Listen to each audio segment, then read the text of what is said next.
Howdy, how y'all doing? This is the Kickboxing Historian back again, and today I'm going to do a somewhat different project than the one that I did for my first video. I'm going to be looking at something that's quite a bit harder, Jews and blood libel. I'm tackling this topic even though it's not a super fun one because I think it's very important. As you'll see at the end of this presentation, this is a big problem in the world today, and it's one that has gotten worse.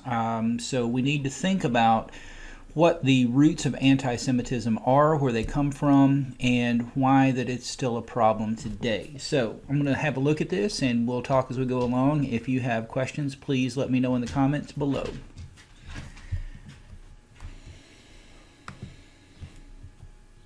All right, so if we're going to understand anti-Semitism, we have to think about where it comes from. I am a medieval historian, so I'm going to be focusing on the Middle Ages, but we're going to start off by talking a little bit about the biblical roots of this issue. I would say that that the biblical roots are often overdone in terms of a lot of times people just point at the Bible and say, well, anti-Semitism comes directly from the Bible. This is the reason why that so many Christians hate Jews. But as Reza Aslan, the author of Zealot, writes, the Gospels were all written after the destruction of Jerusalem. At that time, Judaism had become a pariah of religion in the Roman Empire, and so the Gospels were primarily intended for a non-Jewish Roman audience. If you want to convince a Roman audience to accept Jesus, then you have to remove all blame from Rome for his death. And so we see a steady progression from the first Gospel of Mark to the last Gospel of John, in which little by little blame is removed from Rome and placed directly upon the Jews. This, of course, is totally unhistorical. The Jews under Roman Imperium had no power to influence capital punishment. Now, the reason why I'm pointing to this is because this is a great example of how that culture affects religion. Yes, religion is a big part of culture, and religion will affect culture, but religion doesn't exist in a vacuum. Religion is also influenced by culture, and the way that people understand their religion, the way they express it, the way that they think about their religion and religious identity, all of those things are affected by their culture. We can see this also by looking at the example of the movie The Passion of the Christ. I don't know how many of you have seen it. This was a movie that Mel Gibson made. Mel Gibson, as many of you may know, is a member of a breakaway group from the Catholic Church. They're sort of Catholic fundamentalists, if you will. Basically, they think that everything that has happened in modern Catholicism since Vatican II in the 1960s is a corruption of Catholicism, and so they want to get back to the roots of Catholicism. So they only do the Mass in Latin, and they have extremely traditional beliefs. I'll be talking about Mel Gibson and his beliefs more in a future video when I discuss Braveheart. But for right now, I wanted to just point out this correlation between people who watch The Passion of the Christ and their opinion about Christ's death, because this is also a good example of the way that culture affects religion. So people who watch this movie, it's rare to find people who see this movie just because they want to see a good movie. Instead, this is a movie that attracts a lot of attention from Christians, particularly conservative fundamentalist Christians. And if you look at all Americans across the board of all ages, about 26% of them think that the Jews were responsible for Christ's death. If you break this down by age, it's kind of interesting that the older that people get, the less likely they are to hold this belief. There could be a lot of reasons for that. It would be interesting to kind of dig into that, but that's not what we're going to do right now. But among those who have actually seen this movie, 36% of those people blame the Jews for Jesus' death, and 42% of those between 18 and 34 blame the Jews for Jesus' death. Now, in this movie, the Jews are unequivocally presented as the enemy, as the people who are responsible for Jesus' death. And as Raza Aslan correctly points out, the Roman government killed Jesus, not the Jews. At the time that Jesus died, Judea was a province in the Roman Empire, and the Romans were the authorities. They had the authority to put Jesus to death, not the Jews. And so it doesn't make any sense to blame the Jews directly for Jesus' death.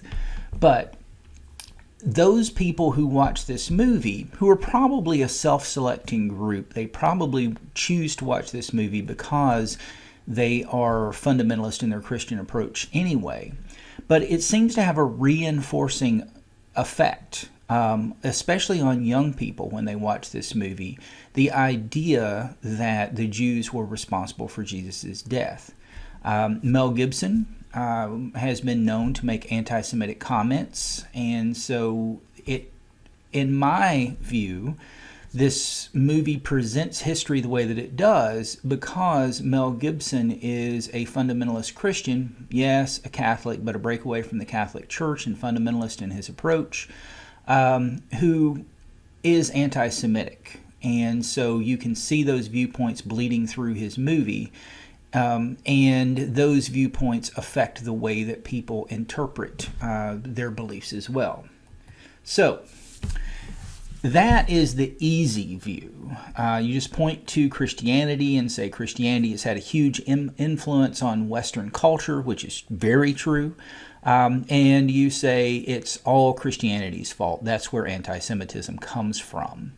But the easy view is not often the good view. And in this case, I would say it's very true. So the second thread of anti-Semitism has to do with tax collecting and money lending in the early Middle Ages. You're sitting here thinking, well, what in the world does that have to do with anything? If you're wondering about the image, this is a medieval image of a Jew. You can see the hat that he's wearing is meant to be distinctive to set him apart so that people can recognize him as a Jew. And so during the Middle Ages, Jews were often forced to wear certain items of clothing with the idea that this would set them apart so that Christians could recognize them as Jews. So there you go. Now, tax collecting and money lending in the early Middle Ages. Let me say a few things about this. If you know much about Western history, then you're probably aware that the Roman Empire fell apart in the West in the 5th century. Roman culture was really destroyed in the 6th century, the early 6th century, through a series of wars implemented by Justinian from the east, as the Emperor Justinian attempted to reconquer the western half of the Roman Empire through his general Belisarius. These are known as the Gothic Wars. They were terribly destructive, and they pretty much put an end to Western culture or Roman culture in the West in many ways, particularly the Roman educational system. But what this means is that by the middle of the 6th century, it was hard for people to get an education, and most people who were educated were either monks educated within a monastery, or many Jews also had an education so that they could read, sometimes write. Writing and reading are actually two different skills, not always taught together. And they were also numerate.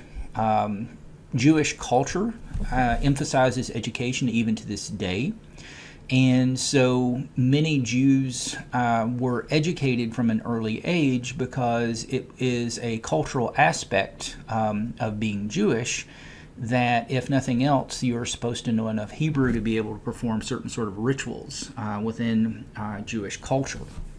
Now, the point about this is that by the middle of the 6th century, there's this population of people scattered across Europe who, more Jews than Christians, tended to be literate and numerate. They were separated from Christian culture often. Sometimes persecuted, often persecuted, although that becomes more intense as the Middle Ages progress. and often taken under the wing, if you will, of local kings and rulers. Now, I say taken under the wing. The term was often the king's Jews, and so the kings across Europe often viewed the Jews as sort of their property. Now, this was to their benefit in a number of ways, not least of which because by offering protection to these Jews and by taking them under their control, they could also get Jews to do things that they needed to be done, that needed a level of education, and that included tax collection and money lending. Jews were perfect for this because more Jews were numerate and literate than Christians were, and so therefore they could keep the accounts, they could handle all the things that an accountant needs to do in order to collect the taxes that the local rulers needed collected. And then on top of this, in Christianity, particularly during the Middle Ages, there was a prohibition, at least in theory, on Christians lending money to other Christians at interest. This was called usury, and it's a sin. And so there were fewer Christians willing to handle the important practice of money lending. Jews, on the other hand, had no prohibition against lending money at interest to Christians. They weren't supposed to lend at interest to each other. And so Jews were often pressed into service as money lenders because money lending and banking was something that needed to be done during a time when many Christians were unwilling to do it. Now, the thing is, take note here that Jews are being forced by cultural forces and historical forces to do a job that many people then would get angry at them about. Many people don't like tax collectors, many people don't like bankers, many people don't like the people that they owe money to. And so for all of these reasons, people would often get angry at Jews and characterize them as greedy for handling money, even though the Jews themselves did not choose to enter into these professions, but instead were pushed into them by the local rulers. As a matter of fact, many areas of Europe it was forbidden for Jews to do any other job other than banking or money lending or tax collecting. And so the Jews had little choice other than doing these jobs. And then their Christian neighbors would get angry at them for doing the job that they were forced to do, and a job that really had to be done. This is the origin of the idea that Jews are greedy inherently, because many people would look at the Jews for their tax collecting and their money handling and their money lending, and they would perceive them as greedy for doing these sorts of jobs, and this idea persists all the way down to today. We can see this in classical references. It's certainly present in Shakespeare. When Shakespeare presents Jewish characters as inherently greedy. And even today, there is a conspiracy theory that there is an international cabal of Jewish bankers sort of running the world. And this can all be traced back to this medieval Jewish money lending that really started in particular in the 6th century. We can see from at least the 6th century in France, what is modern day France, that there are Jewish moneylenders and Jewish tax collectors who are important and prominent.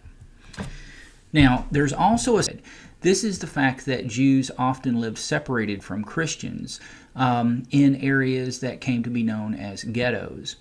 Now, what you're looking at on the screen here is a map of the Jewish ghetto in Rome, which is one of the oldest ghettos in Europe. And it's important to note that originally Jews lived separated from Christians in their own regions for protection. They were often mistreated by Christians, and so they wanted to have their own area that could be walled off. But as Jewish populations grew, all populations grew, then over time, these ghettos did not grow with the growing population, and so they tended to become more crowded. they tended to become less nice places to live. Furthermore, as walled-off ghettos, this meant that basically people knew where the Jews lived in town, and they could focus their anger on that area and target it from time to time, as we will see. Now, since the Jews lived separately from Christians and had their own separate communities and had few interactions with Christians other than through their money lending and so forth operations, then this meant that Christians didn't understand Jews very well. They didn't know what was going on, and a lot of times when people live separated from another group, then they'll develop kind of weird notions about what's going on in the community of that other group. We find this today. America is still a highly segregated culture. I live in Wisconsin, where Milwaukee is often listed as one of the most segregated cities in the nation, if not the most segregated. And quite frankly, if you grew up in Milwaukee, and you're white, you have almost no contact with African Americans and vice versa. And so the two communities don't really understand one another on multiple levels. And a lot of times white people will develop very weird notions about African American culture because of that separation. So what kind of weird ideas did Christians develop about Jewish culture because of this separation? Well, one of those ideas is that the Jews were perpetrating some kind of a horrible thing, a terrible thing that they were doing because of the fact that they were Jews. Now, in this image, you see a boy in a pot, a boiling pot. And this boy is Julian of Norwich, who I'll say something about here in a moment. As you can see by the glowing halo around his head, he was considered to be a saint in the Middle Ages. And if you're wondering what's going on here, we have the Jewish man who's holding the knife, who is performing what is called host desecration. During the Middle Ages, and well, if you're Catholic today, there is the idea that once a priest performs a certain ritual act within the Mass, when he says hoc est meum corpus, this is my body in Latin, then at that moment, the host, the wafer, becomes the body of Christ. Now, it looks like a wafer, smells like a wafer, tastes like a wafer, but it is the body of Christ. It's called transubstantiation.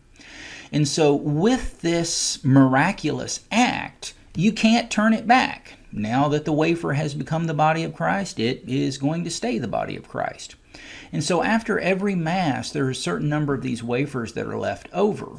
And during the Middle Ages, people would sometimes try to steal these. Local people, peasants, people living in towns and villages often thought that they had miraculous healing powers. So, for example, I read a primary source where someone had stolen one of these wafers and went home and fed it to his sick cow because the idea that it would heal his cow. After all, the cow is sick. What better way to make it well than by giving it a little dose of the body of Christ? But there was also an unsubstantiated belief, and that's key. There's no evidence that this ever actually happened, that Jews would steal the body of Christ so that they could use it in a ritual where they would stab it, they would mix it with blood to defile it. They would do various things essentially to attack Jesus by attacking his body through this wafer. And that's what we see happening right here. This aspect of host desecration, as well as this idea that Jews would periodically kill Christian children. So I'll say something about that here in a moment as well. Now, because these communities were separate and because that Christians and Jews didn't really understand one another very well, there were a variety of ways in which this separation would be enforced, and also a variety of ways in which there would be negative interactions between Christians and Jews. One of those was through acts of ritualized violence that would be directed at the ghetto. Now, sometimes this sounds a little bit strange. David Nuremberg has detailed this very well in his Communities of Violence. What you're seeing here is my copy of the 2015 edition that I used when I was in graduate school.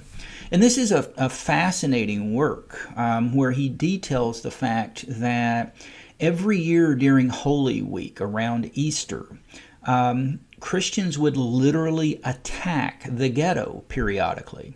Some of these attacks were relatively minor and ritualized in nature. They would throw rocks at the wall that goes around the ghetto. They would throw rocks and try to get them through the windows of the synagogue if they could get them over the wall.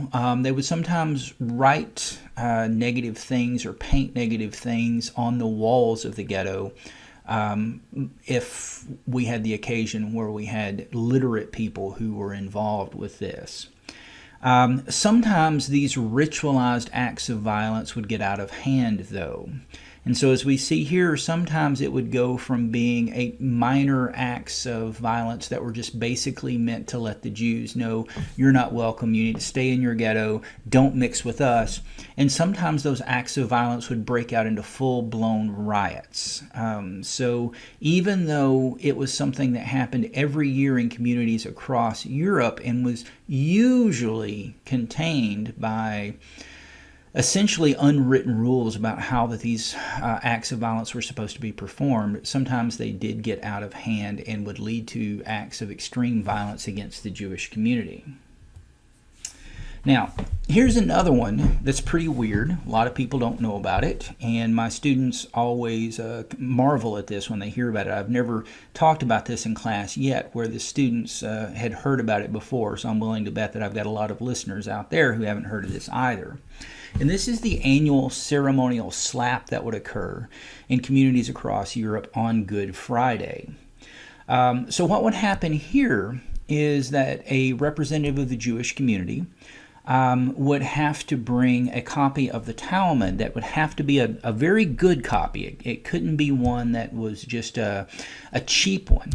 And he would have to bring that copy to either the local bishop or a local secular leader, hand it over, usually to the bishop, and the bishop would take it, kind of look down at it, and then drop it in the dirt, and then he would slap the Jewish community leader or the Jewish rabbi right in the face.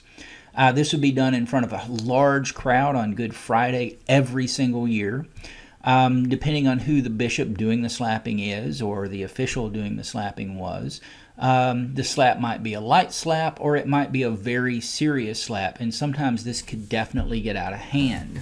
So, for example, in 1020 in Limousin, the official who was involved with this actually hit the Jewish rabbi so hard that he killed him. He broke his skull. According to witnesses, his brains were visible. And this is just one of the acts that Richard Lands details in his Relics, Apocalypse, and the Deceits of History, where he's examining Adamar of Chaban. And this is, again, a really interesting book. It's not just focused on violence against Jews.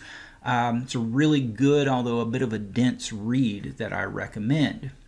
So this annual ceremonial slap was one of the ritualized ways that David Nirenberg also talks about, that Jews were, quote, put in their place, that they were let to be known, the Christians were letting the Jews know that basically they could enact violence against them and there was nothing that the Jews could do about it. And so this was an annual event to keep the community separate, to let the Jews know that they were in a very subservient position.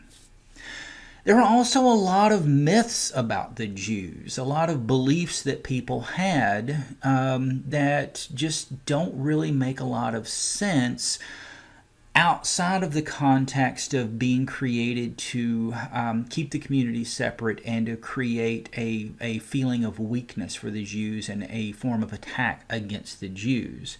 One of the more fascinating of these is the myth of the Jewish male menses. One of my dissertation advisors was Irvin Resnick at the University of Tennessee, and he wrote an excellent study of this, The Medieval Roots of the Myth of the Jewish Male Menses. It's an idea that keeps coming back. It's an idea idea that you can find references to it in the 20th century.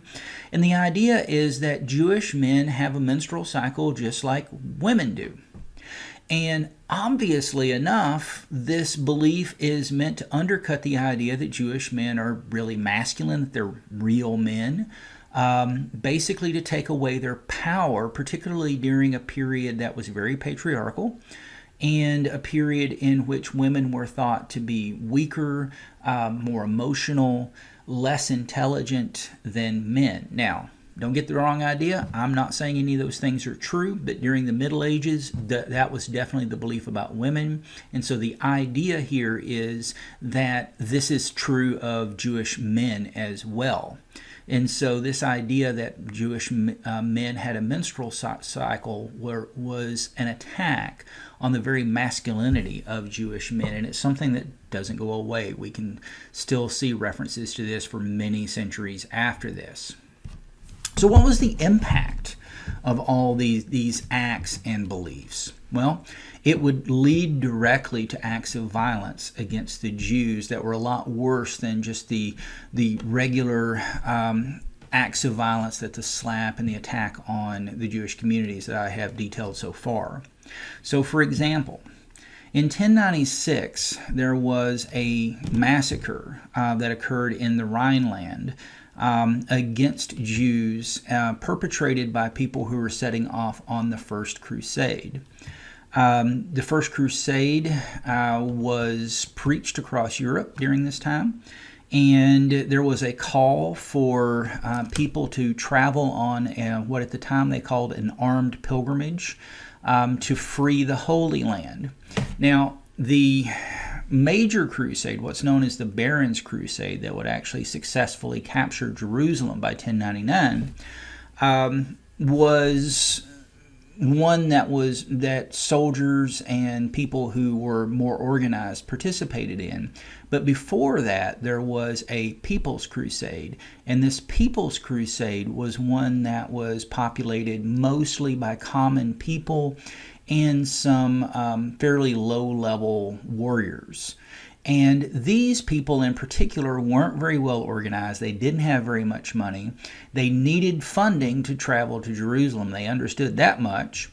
And so they decided, why travel all the way to the Holy Land to kill non-Christians when we have non-Christians right here, the Jews?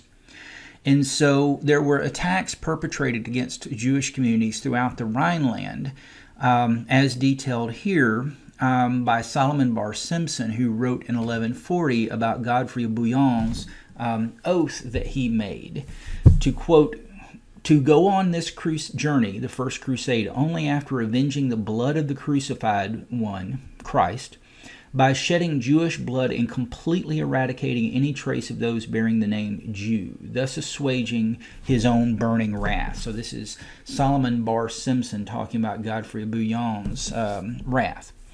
Now, to the credit of local officials, many local officials tried to varying degrees of success to protect the Jewish communities in their area. And this includes many bishops, but they were often unsuccessful. And so many Jews, we actually have a hard time figuring out just how many, were killed in the Rhineland. And this includes Jews who committed suicide rather than face forcible conversion, or at least that was their fear. They were killed for their property, and they were killed because of the religious fervor that had been stirred up in the common people who were told to go on crusade and kill non-Christians. So they decided, why not attack these non-Christians who live right here as our neighbors? Now, this was probably the first really large-scale act of violence against Jews in Europe, instead of the more localized attacks that had occurred in the past, but it's certainly not going to be the last. Now let's talk about the murder of William of Norwich. William of Norwich, as you can see by the dates, died in 1144. He was a young boy. His body was found in a field where he was bound and had been killed by violence, quote unquote. That's what the source says. wearing a smock, and so his pants may have been missing if he was wearing garments below his smock. That indicates that there may have been multiple reasons why that he was attacked and killed. It was definitely a horrific crime. But the key is that pretty much as soon as the body was found, the local people began to point their fingers at the Jewish community that had been established in Norwich just 9 years prior to this. There had been a few Jews living in the area since at least the 1080s, but apparently 9 years prior to this, there was a larger Jewish community established, and the local people did not care for those Jews living in their midst. Of particular importance is Thomas of Monmouth's 1150 work, The Life and Miracles of St. William of Norwich. And in this work, he includes a lot of unsubstantiated claims, including that of a story of a man he calls Theobald of Cambridge, who was presumably a converted Jew, so a Jew who had converted to Christianity. Now, you notice I'm saying reportedly, may have been. We don't know, to be honest, how accurate this chronicle is, to the extent that we're not even sure if Theobald of Cambridge is a real person.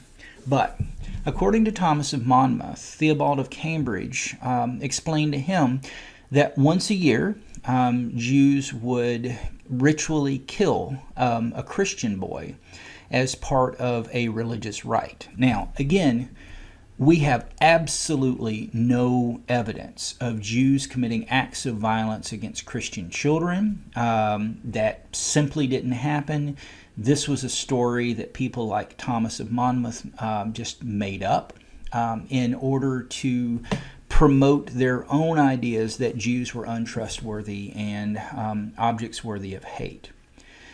Now, fortunately, this incident did not blow up into a major act of violence against Jews. 2 years later, there was a Jewish man who was killed, and it appears to have been connected to beliefs about the death of William of Norwich. And we don't really know who killed William of Norwich.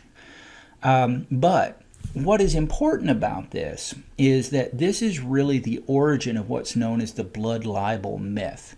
The idea that Jews attack and kill Christian children for ritualized reasons because of reasons having to do with their religious beliefs. This blood libel myth will morph and take on many forms over time.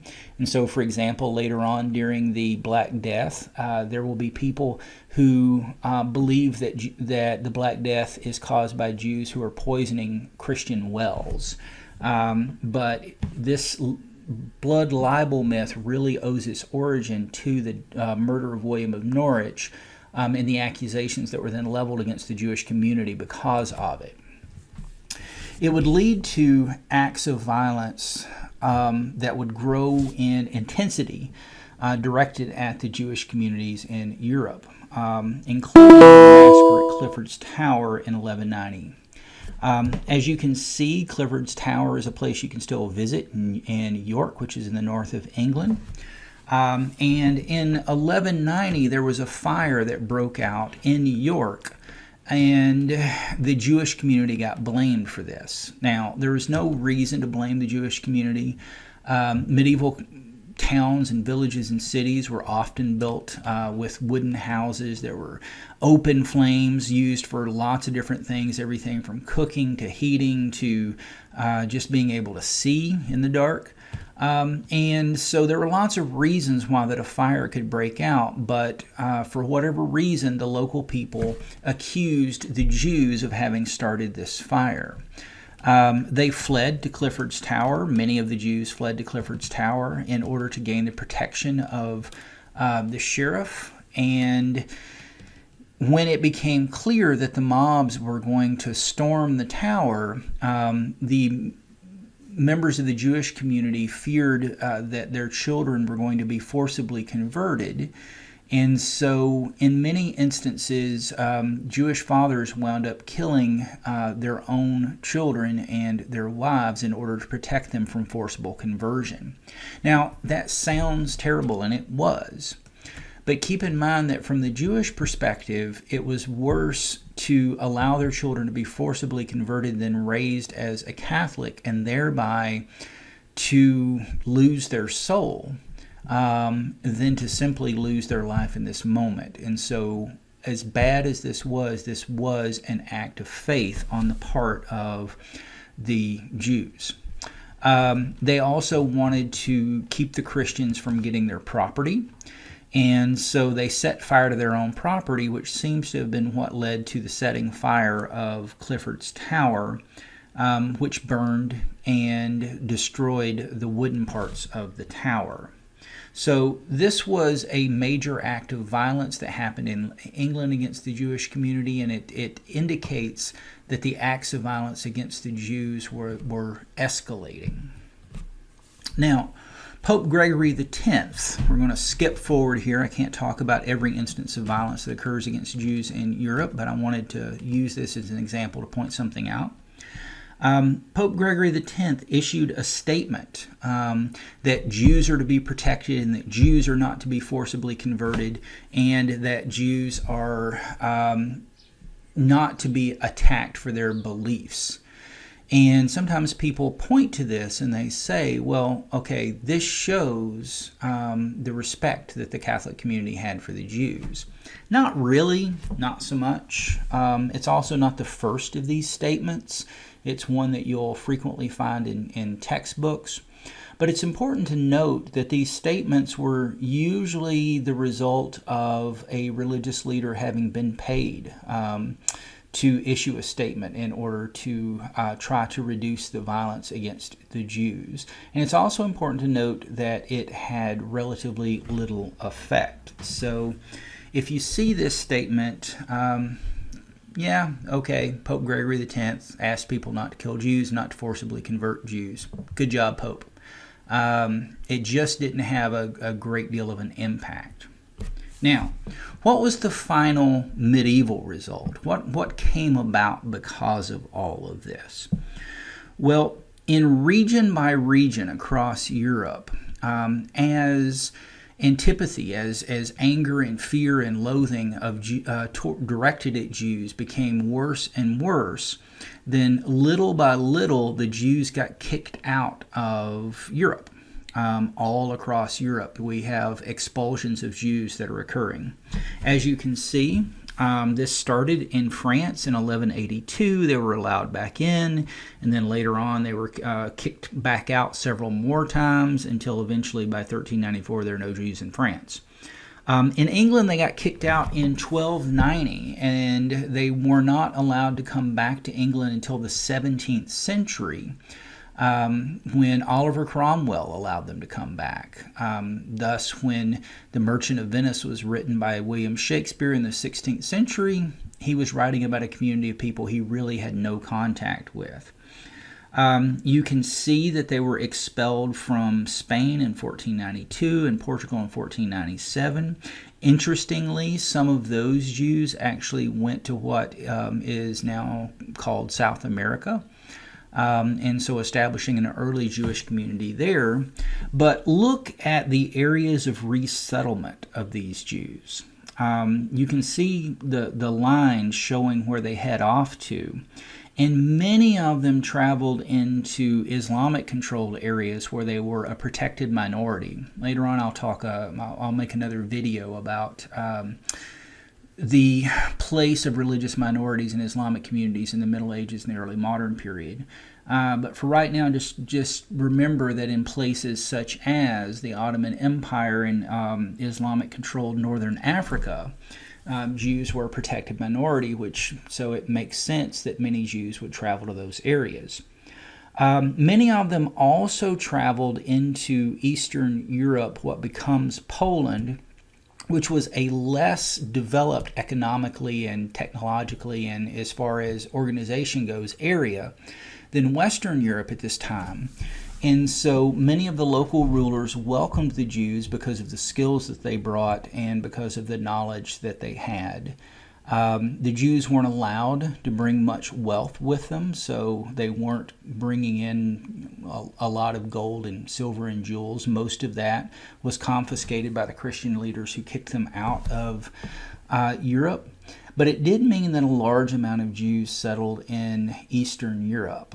And so looking forward into the future, when Adolf Hitler sets about conquering Eastern Europe, and when Adolf Hitler sets about in his efforts to kill all the Jews in the Holocaust, that's the reason why there were so many Jews in places like Poland, is because they had been kicked out of Western Europe by European leaders who were motivated by their bad feelings toward the Jews. So that's one of the final medieval results. But why should you care about this? Why should you care about these medieval attitudes toward the Jews? Well, because they're still out there. This is where they started, but they've never really gone away. This photo was taken in Van Nuys, California in May of 2014, and as you can see, this was right outside in the parking lot of a synagogue, and this is an expression of hatred against the local Jewish community. It's only gotten worse. As you can see, this story is dated in November 2018. And it's showing that FBI data shows a rise in anti-Semitic hate crimes since 2016. And so anti-Semitic hate crimes have been on the rise in the United States. This leads to terrible acts of violence against the Jewish community. October 27th, 2018, in the Tree of Life Synagogue in Pittsburgh, a shooter motivated by anti-Semitic hatred killed 11 people and wounded 7 others during a religious service. So these anti-Semitic beliefs that developed in the Middle Ages have spread and have infected many people with a hatred that still causes negative acts today. December 29th, 5 people were wounded in a stabbing at a rabbi's home in New York suburb. Many people are aware of this. It was an act of domestic terrorism directed at the Jewish community. And I could point to many other such incidents. It's not just the United States, though. France has seen a 74% increase in the number of offenses against Jews since 2018. And the German police have announced a 60% rise in violent anti-Semitic attacks in 2019, a 60% rise from the year before. And so there has been an increasing amount of anti-Semitic actions taken across Europe and in the United States. This all stems from fear and hatred of Jews, myths about the Jews that developed during the Middle Ages, and unfortunately still infect the minds of many people today. So why should we learn this history? William Faulkner said that the past isn't dead. It's still with us, and that's very true.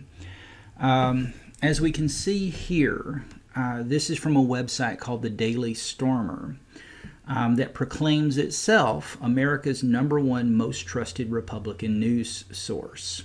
Now, I'm not pointing at this just to attack Republicans. This is the way that the Daily Stormer presented itself. And as you can see with the headline here, they are pointing to, as they say, Jews targeting Richard Spencer's mother for harassment and extortion. So Richard Spencer is a prominent alt-right leader. This story is from 2016. In this case, fortunately, the woman in question sued the Daily Stormer and won a sizable settlement. And it has also led to the Daily Stormer losing some of its prominence, and it's now either no longer on the internet, at least in the parts that are easy to access, or it's very hard to find. And so this is a win. But that doesn't mean that attitudes have changed and that people have stopped in their anger and fear about Jews that are founded on very old prejudices that have absolutely no basis. And so we need to know where these prejudices and myths come from so that we can better combat them and so that we can understand exactly what the cost of these negative beliefs are. Now, I know this was a tough subject, but if you found it interesting, if you found it enlightening, then don't forget to hit that like button. Also, subscribe to my channel to hear more like these. If there's a topic you'd like to know more about, particularly if it's something having to do with the Middle Ages or the early modern period, let me know in a comment below, and I will get to that. I'm very curious to see how this video is received. I've done it a little bit more free form. But also it's on a topic that can generate a lot of strong opinions on the internet. So